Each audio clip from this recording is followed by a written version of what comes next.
Hi there, Cancer. Thank you for joining me for your monthly forecast for September. If anyone ever asks me about what the key features of astrology are, I really do feel one of them is timing. Another is the opportunity to use the information we can gain from it to understand how sometimes inside of our emotions we can get pulled around, pulled out of shape. So divination in general helps us to understand our motives and to get ourselves a bit more back attuned and in balance. The third area, which I think is vitally important, is communication. And this month sees Mercury, the planet of communication, in a part of your horoscope which influences how you think on an everyday basis. It's about your ideas, about your value systems. It's also about how you interact with the people immediately around you, whether it's your community, your neighbours, family members, particularly siblings. All these are going to be under a particular spotlight because of Mercury's retrograde, which goes on through to the 22nd. So there could be the potential for a change here, for a change of approach, or for sudden conversations to happen, which may in some ways be very informative, but the whole strand of communication is further reinforced by the fact that there is a solar eclipse on the first day of September, which for you in Virgo is about communication, but it's also opposite Neptune. And Neptune is the planet of dreams, and it's the planet of distortion. And the two influences then square up to Saturn. Saturn is the planet of restriction. And Saturn's in a very precise part of your horoscope. Can be quite brutal here. It brings some pointed and sharp edges to your world at times, particularly around work, health, fitness, life organisation. And it's basically saying to you, you can get caught up in your communication, but you need to be very realistic on the back of this solar eclipse and also on the back of Mercury's retrograde. So we can have great ideas, but it's how people receive them, it's how we interact with people. Try to be as realistic as possible. With Venus, the planet of relating, also in a part of your horoscope which is not necessarily so easy. It's an area which influences your home decoration, your environment. You may find yourself wanting to make some improvements to these areas. But from the 9th to the 13th, Venus is challenged by Pluto. And this is a very potent angle. And it suggests that there could be some politics around a relationship in your situation.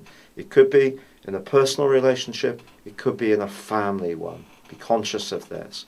But also on the 9th, Jupiter, the planet of growth, hops out of your sector of relating or everyday relating or ideas, where he's been for the last year, and perhaps seen you move around quite a bit, been quite active, had a lot of enthusiasm around how you think, moves into a much more reflective area.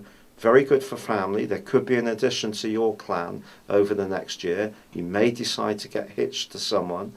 But it also, Jupiter here, is asking you to consider your values, I think, are very much to do with your emotional values, because Jupiter's about learning, it's about knowledge, it's about philosophy.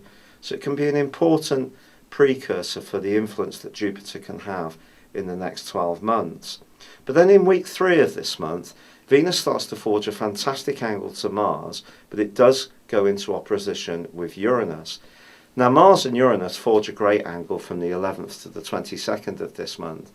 For you, this suggests there could be some kind of professional opportunity, but it may not be one that you're expecting, and it may come up in such a way that you have to make some very quick decisions. Someone may demand an answer. It can be very exciting, but it may push you hugely out of your comfort zone. And with all this energy going round, which is a bit distorting, not necessarily clear-edged, you may have to get the information together quickly in order to make your mind up. The lunar eclipse, which occurs on the 16th, however, clashes with Mars. Mars, in the part of your scope to do with energy, drive, physicality, challenged by a lunar eclipse, which is in the part of your scope that's to do with growing your world. If there is something that you're committed to, or people expect you to be committed to, that you find difficulty around, this can close in a bit on you in the second half of this month. You may have to let go of a little bit of control, I feel, and that's where it's so important for you to keep those lines of communication open. Things are going to be evolving at quite a pace for us all, and a sensitivity to other people's ideas, receiving messages, answering them efficiently, whether it's text message, by email, or even verbally, and not being defensive, which can be a Cancerian trait, and seeing that we are living in a very evolved universe is going to be very positive for you. But once the Sun moves on the 23rd, and also Mercury starts to go forwards, this is your opportunity to really start to make sense of the more emotional context of your situation.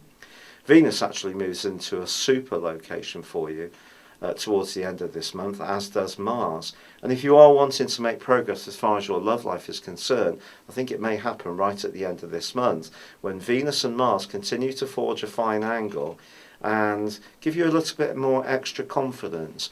But I think how you think about things, how you relate to people, that communication, that's at the heart of what this month is about.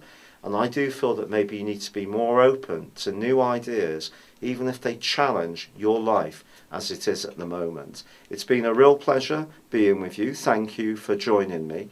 Good luck and goodbye for now.